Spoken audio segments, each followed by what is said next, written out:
नमस्कार मैत्रिणींनो, प्राजक्ताची फुले या व्हिडिओमध्ये आज तुमचं स्वागत आहे. आज सकाळी सकाळी भाजी मार्केटमध्ये आले होते भाजी घेण्यासाठी आणि भाजी घेत घेत मला या दादांकडे इतकी छान भेंडी दिसली. कवळी आणि सुंदर भेंडी होती. मग मी ती भेंडी विकत घेतली आणि म्हटलं आज तुमच्यासोबत भेंडीची भाजी रेसिपी शेअर करावी. म्हणून मी घरी आले आणि भेंडी स्वच्छ धुवून घेतली. आणि निथळायला ठेवली.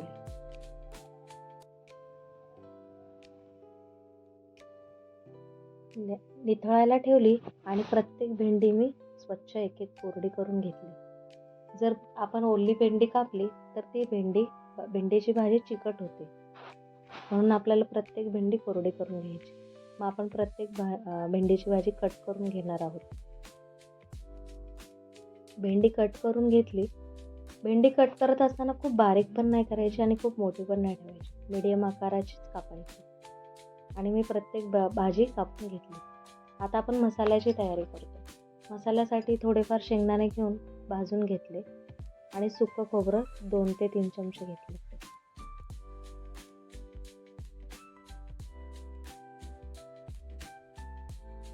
सात ते 8 आपल्याला कढीपत्त्याची पानं घ्यायची, थोडीशी कोथिंबीर घ्यायची, 10 ते 12 लसणाच्या पाकळ्या घेतल्या, थोडंसं आलं घेतलं, 1 चमचाभर जिरे घालायचे,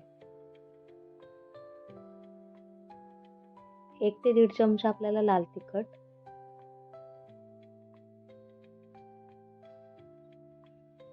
थोडासा गरम मसाला 1 चमचा. हे सगळं आपण मिक्सरला वाटून घेणार आहोत.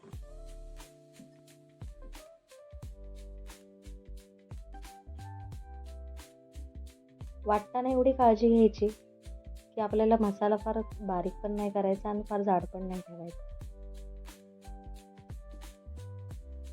तुम्ही बघू शकता आपला मसाला वाटून झालाय. फार जाड पण नाही आणि बारीक पण नाही. अशा पद्धतीने आपल्याला वाटून घ्यायचा मसाला. आता कढईत आपण तेल गरम करून घेऊया. तेल थोडं जास्त घालणार आहे मैत्रिणींना, कारण भेंडी आपल्याला फ्राय करून घ्यायची. तेल गरम झालं आणि आपण भेंडी घालून घेऊया.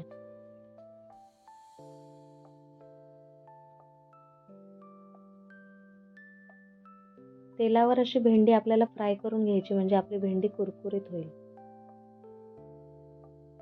थोडंसं मीठ घालून घेऊया आणि झाकण ठेवून त्याची वाफ काढून घेऊया.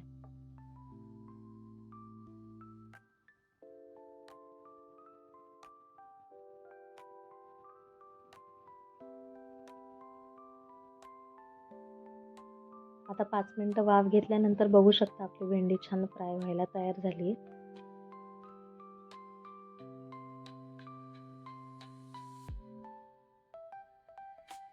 थोडी कुरकुरीत अशी भेंडी झाल्यानंतर आपण भेंडी काढून घेऊया.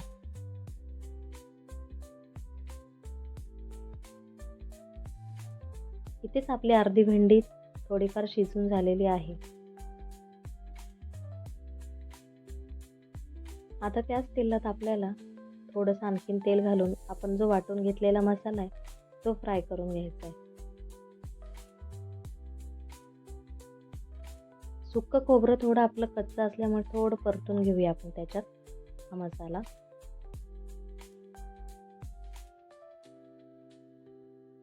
मसाला एकसारखा परतून घेऊन मग आपल्याला त्याच्यात फ्राय केलेली भेंडी घालून घ्यायची आहे. मसाला परतून झालेला आहे आपला. आता आपण फ्राय केलेली भेंडी घालून घेऊया.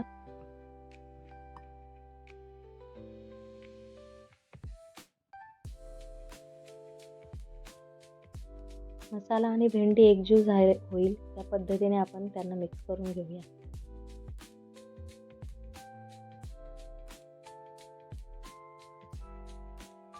आणि एक छानशी वाफ काढून घेऊया. बघू शकता आपली भेंडीची भाजी मस्त फ्राय झालेली आहे. मसाला पण भेंडीत एकजीव झालेला आहे. वरून बारीक चिरलेली कोथिंबीर घालून घेऊया. आणि तयार आहे आपला भेंडी मसाला. ही रेसिपी तुम्हाला कशी वाटली मैत्रिणींनो, मला कमेंट करून नक्की सांगा. धन्यवाद मैत्रिणींनो.